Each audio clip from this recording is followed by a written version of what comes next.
بابر کو جا پہنچتا ہے اور اسے کالر سے پکڑ کر دیوار کے ساتھ لگا دیتا ہے اور کڑک دار آواز میں کہتا ہے آج مجھے سچ چاہیے، اگر ایک لفظ بھی چھپایا تو تمہاری نوکری خود ختم کروا دوں گا۔ سانول کے تیمور دیکھ کر بابر کی ہمت جواب دے جاتی ہے۔ خوب عالم میں وہ تمام حقیقت بیان کر دیتا ہے، پرانے خفیہ ریکارڈ نکال کر سامنے رکھ دیتا ہے۔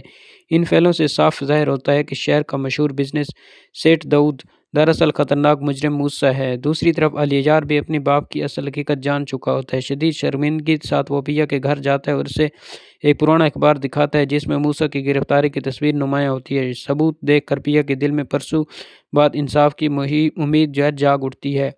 اسی دوران داؤد کو اطلاع ملتی ہے کہ اس کا ماضی سوشل میڈیا پر وائرل ہو چکا ہے۔ یہ خبر سنتے ہی وہ آپس میں بابر ہو جاتا ہے اور سمجھتا ہے کہ اس کے پیچھے اسلم شاہ کا ہاتھ ہے۔ غصے میں آ کر وہ اپنے آدمیوں کو اسلم شاہ کو راستے سے ہٹانے کا حکم دیتا ہے۔ جب قاتل فائر کرنے ہی والا ہوتا ہے تو عین وقت سانول وہاں پہنچ جاتا ہے، اسلم شاہ کو پیچھے دھکیل کر بچا لیتا ہے۔ گولی دیوار سے ٹکرا کر رہ جاتی ہے اور ایک بڑا حادثہ ٹل جاتا ہے۔ اپنے والد پر ہونے والے حملے کی بیا بھی خاموشی نہیں رہتی، وہ فوراً میڈیا کو بلاتی ہے اور لائیو نشرات میں موسیٰ عرف داؤد کے تمام جرائم دنیا کے سامنے بے نقاب کر دیتی ہے۔ وہ روتے روتے بتاتی ہے کہ کسی طرح اس شخص نے اس کی ماں کی جان لی اور اس کے باپ کو بھی نشانہ بنا رہا ہے۔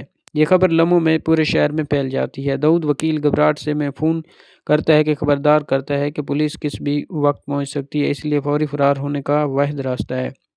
داؤد بیگ اٹھا کر نکلنے ہی والا ہوتا ہے کہ اچانک پولیس کی گاڑیاں اس کے گھر کے باہر رک جاتی ہیں۔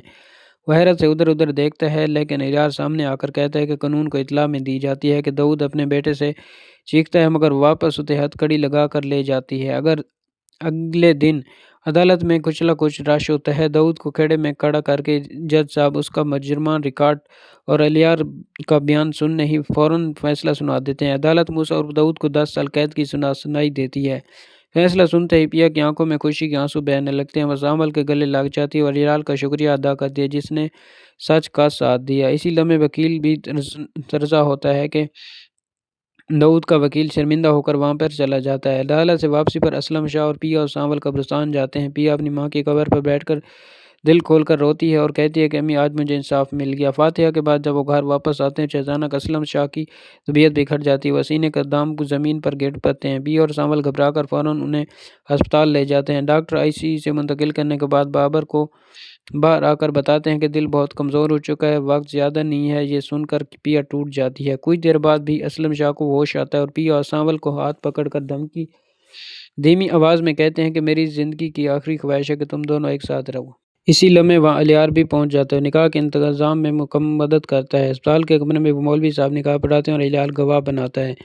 نکاح مکمل ہوتے رہے دونوں ایک دعا کرتے ہیں اور خاموشی سے ملک چھوڑنے کا فیصلہ کر لیتے ہیں۔ لیکن کہانی یہیں ختم نہیں ہوتی۔ اسلم شاہ زندگی کی جنگ جیت پائے گی یا پیا اس نے زندگی کے کاغذ پر ایک صدمہ جھیلے گی؟ جانتے ہیں۔ ہمارے چینل کو سبسکرائب کریں، شیئر کریں اور ملتے ہیں کسی نیکسٹ ویڈیو میں، تب تک کے لیے اللہ حافظ۔